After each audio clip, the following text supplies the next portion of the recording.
There's an unexpected link between having a stalker and creating your best work. To understand this link, let's consider the story of Stephen King, the renowned author behind Carrie, It, and Misery, and the guy who is now obsessed with a new Netflix hit series about a spine-chilling stalker, Baby Reindeer. The legendary author Stephen King has written some of the most immersive stories of terror, captivating readers worldwide for decades. Despite his prolific career, King has maintained a highly private life, often retreating from the public eye. His personal terrors, particularly the fear of losing autonomy to his fanbase, were profoundly channeled in his novel Misery, published in 1987. This book explores the dark sides of fandom and obsession, themes that are eerily reflected in his own experiences. King's real-life encounters with obsessive fans have mirrored the chilling narratives he is known for.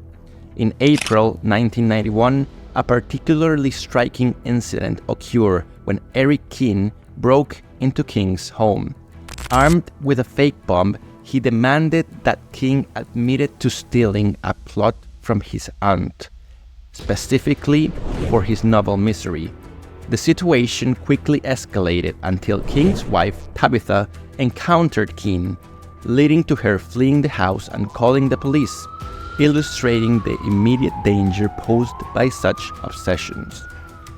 These events underscore the profound impact that King's fear of invasive fan behavior has had on his personal life and work.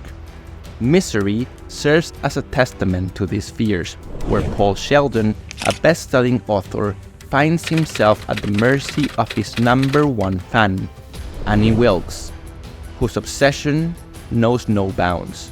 The parallels between Sheldon's fictional captivity and King's real-life experiences and encounters with stalkers are profoundly unsettling, providing a reminder of how closely life can imitate art. Another significant incident took place in the summer of 1992 with Stephen Lightfoot, who parked outside his home in Bangor in a van that bore messages accusing King of the murder of John Lennon. Despite police intervention and repeated warnings to stay away, Lightfoot's persistent presence illustrated an unsettling side of fandom, further blurring the lines between admiration and obsession. Through these harrowing experiences, King has had to navigate the fine line between public adoration and private terror, themes he masterfully weaves into his storytelling.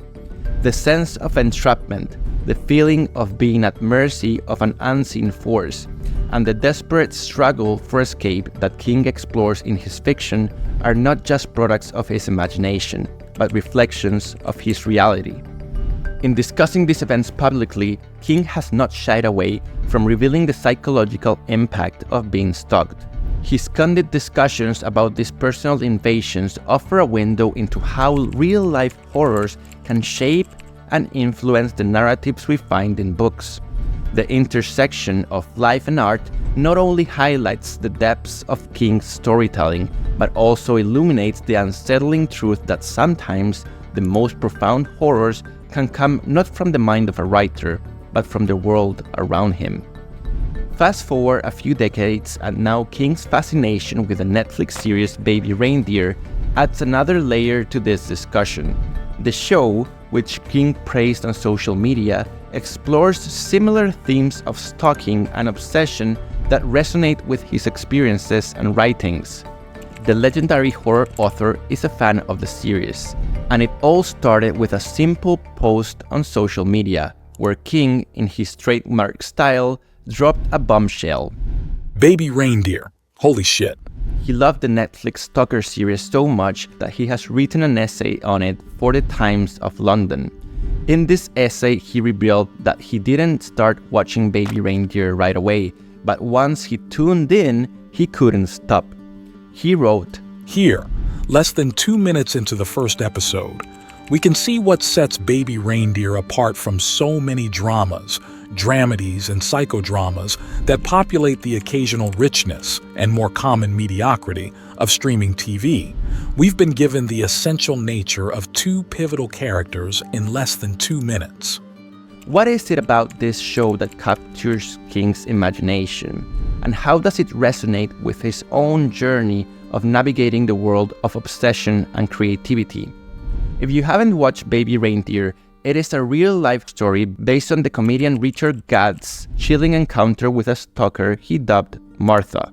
The series takes viewers on a journey into the depths of obsession and fear. Gadd, playing a fictionalized version of himself named Donnie Dunn, confronts the terrifying reality of being stalked by an individual whose relentless pursuit knows no bounds. For King, the series isn't just entertainment, it's a mirror reflecting the darkest corners of his own life. In fact, King sees parallels between Baby Reindeer and his own novel Misery. Both works delve in the depths of the human psyche, even though they are in different contexts. And just like the concise and impactful episodes of Baby Reindeer, King's writing delivers short stabs of brilliance that leave a lasting impression on the reader. King channels his turmoils into his creativity. His intense emotions fuel his creative process. Moreover, King's encounters with stalkers and the horrors behind everyday life have shaped his perspective on the human condition. It has deepened his capacity for empathy and understanding. He recognizes that behind the action of his stalkers lie complex emotions and motivations, and he channels this understanding into his characters.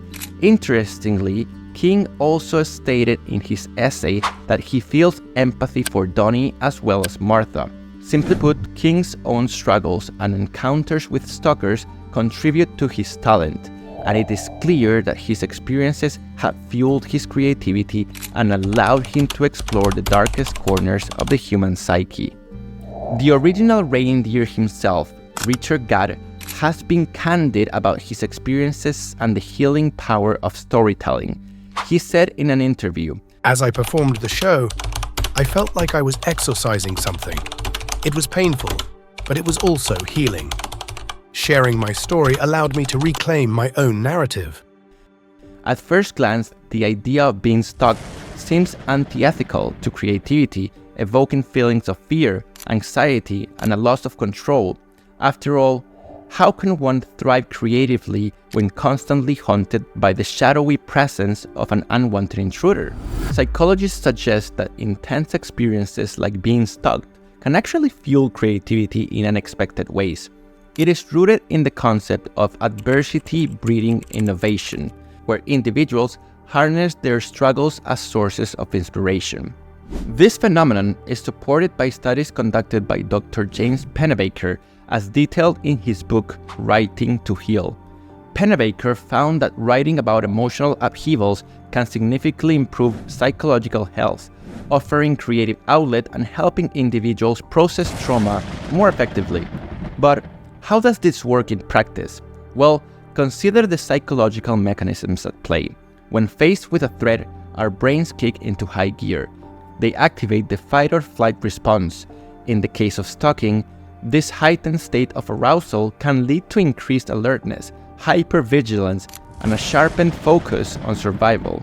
And it's this very heightened awareness that can spark bursts of creativity as the mind seeks out novel solutions to navigate the threat at hand.